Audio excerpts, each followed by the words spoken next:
শিয়াল বাঘটিকে এক নদীর ধারে নিয়ে এলো, যেখানে নদীর জলস্রোত প্রচন্ড বেশি, কেউ পড়ে গেলে সহজে উঠতে পারবে না। এই দেখো মামা, এই তো সেই বাঘ। একদা এক বাঘ সারাদিন শিকার করতে না পারায় শিকারের খোঁজে বনের একদিক থেকে আরেক দিকে যেতে লাগলো। আজকে মনে হয় সারাদিন না খেয়ে থাকতে হবে, কিন্তু আজকে যাকে সামনে দেখতে পাবো তারই ঘাড় মটকে দেবো, কোনো রেয়াত করবো না। অবশেষে বাঘটি এক শিয়ালের গুহায় এসে পড়লো। এই কে আছিস, বাইরে আয়, না হলে খুব খারাপ হবে।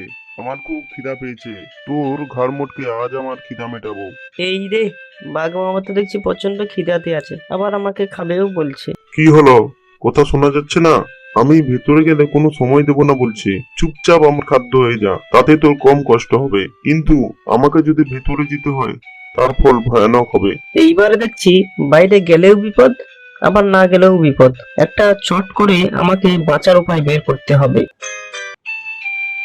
আমি তো আসতেই চেয়েছিলাম, কিন্তু আমি ভাবছিলাম ও আসলো না তো। ওকে, তুই কার কথা বলছিস? আসলে তোমার মতো হুবহু দেখতে এক বাঘ আমাকে খেতে এসেছিল। আমি কোন রকম প্রাণপণ বাঁচিয়ে এখানে এসেছি। আমি তোমার খাদ্য হতে প্রস্তুত আছে, কিন্তু ওর খাদ্য একেবারেই নয়।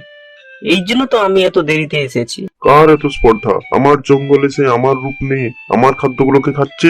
আমি ওকে জঙ্গলে ওই নদীর পাড়ের দিকে যেতে দেখেছি। তুমি চাইলে আমি তোমার সঙ্গে ওখানে যেতে পারি। এই বলে শিয়াল বাঘটিকে অন্য বাঘের কাছে নিয়ে গেল। শিয়াল বাঘটিকে এক নদীর ধারে নিয়ে এলো, যেখানে নদীর জলস্রোত প্রচন্ড বেশি, কেউ পড়ে গেলে সহজে উঠতে পারবে না। এই দেখো মামা, এই তো সেই বাঘ।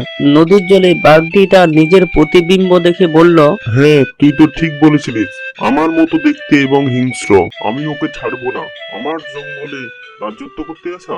এই বলে বাঘটি জলে ঝাঁপ দিল, জলে বাঘটিকে বাঁচাও, মারার জন্য। বাঁচাও, বাঘ ভাগ্নে বুঝতে বাঁচাও, পারেনি আমি যে জলে ওটা তলিয়ে তার গেলাম প্রতিবিম্ব। রে। নদীর জলের স্রোতের কারণে বাঘটি জলে তলিয়ে গেল এবং শিয়ালটি প্রাণে বেঁচে গেল।